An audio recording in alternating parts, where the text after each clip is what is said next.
This video is sponsored by Supply Handlers.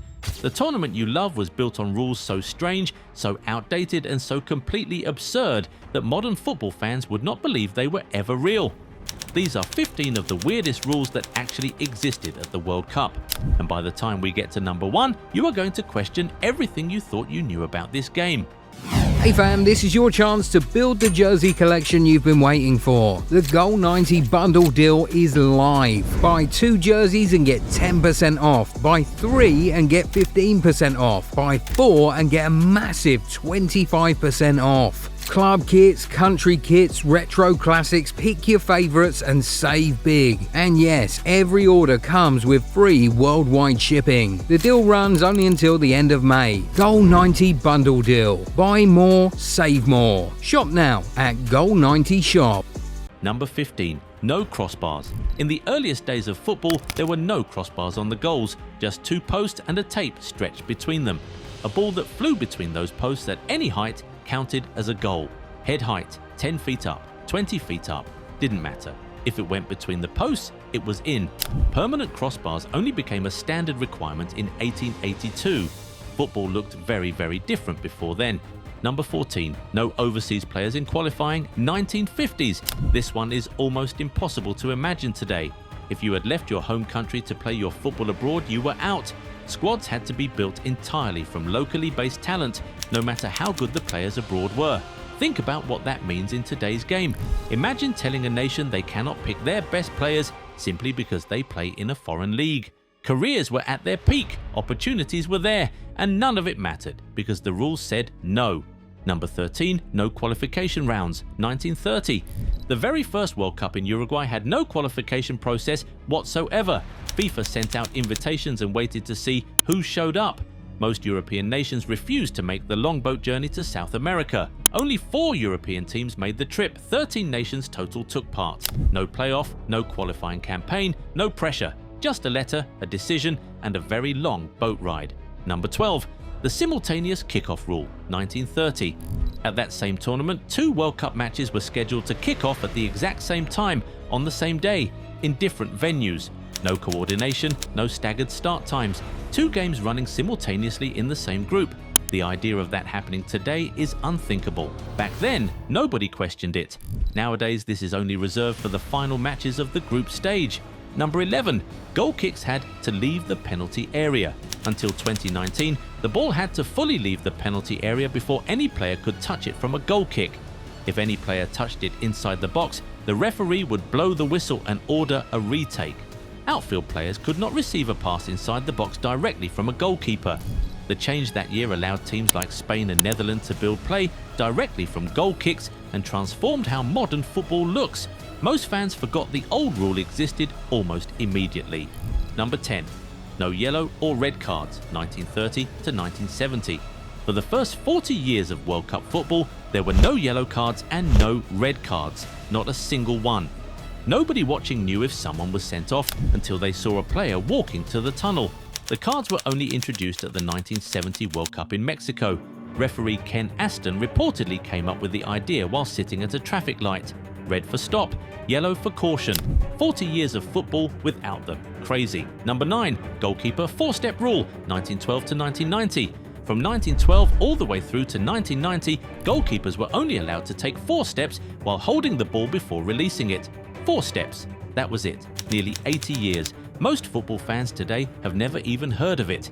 It was eventually replaced by the 6-second rule, which gave keepers a time limit rather than a step count. The 4-step rule produced some genuinely chaotic and creative goalkeeper moments before it quietly disappeared from the game. Number 8. No goalkeeper in the opponent's half. This one sounds like a myth, but it was entirely real. For a period in the early laws of football, goalkeepers were not permitted to cross into the opponent's half of the pitch, confined to their own half for the entire match. Today you have Alisson Becker scoring headers from corners. Back then, a goalkeeper caught crossing the halfway line would be penalised. Football has changed just slightly since then. Number 7. Draws resolved by a coin toss, 1966 World Cup. The coin toss was used as a tiebreaker as recently as 1966 in England. When teams were level and goal difference could not separate them, the matter was settled with a flip of a coin. Italy and the Soviet Union were separated by a coin toss in that tournament. A World Cup fate decided by heads or tails, not extra time, not a shootout.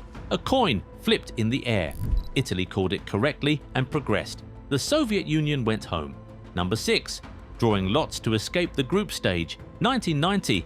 By 1990, the coin toss had been replaced by something only marginally more sophisticated. Drawing lots.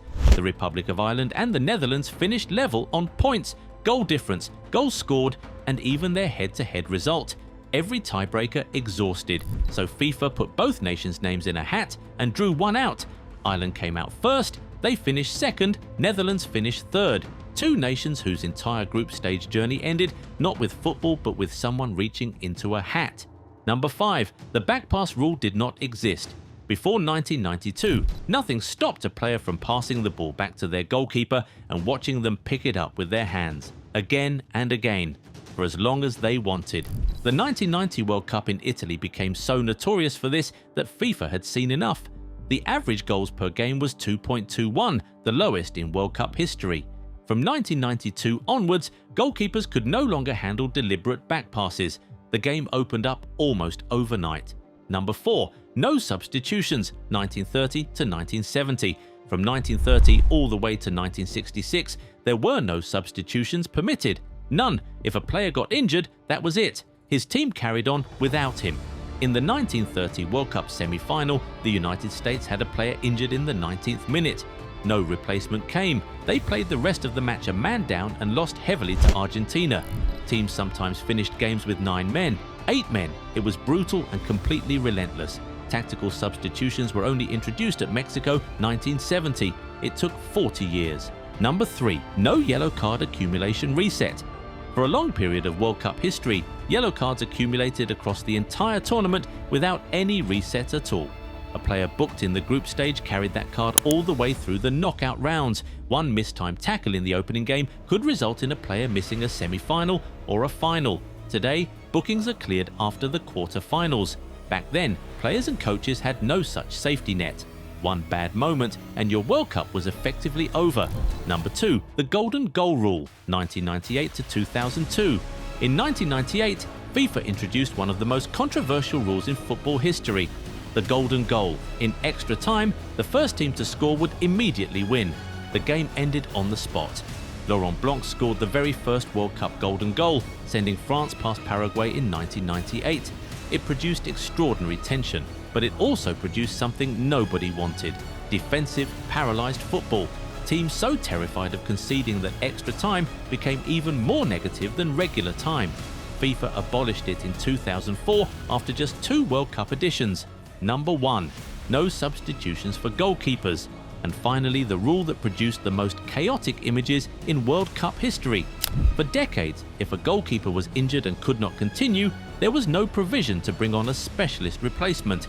An outfield player had to go in goal. No different coloured jersey, no gloves, just a striker or midfielder standing between the posts at a World Cup. It happened more than once. It happened in important games. Today, it sounds like something from a Sunday morning park game. Back then, it was the rule at the biggest tournament on earth. 15 rules. 15 reminders that the World Cup we know today was built on decades of chaos, coin tosses, and decisions that would make modern footballers' heads spin. And here is the wildest part about all of this. The people who played under these rules thought they were completely normal. We should probably be grateful for every single rule change that got us here. Now, we want to know from you, which of these rules genuinely shocked you the most? Drop your answer in the comments. And if you are watching this without a subscription, what are you actually doing? Hit that subscribe button right now. Turn on the notification bell, and we will see you in the next one.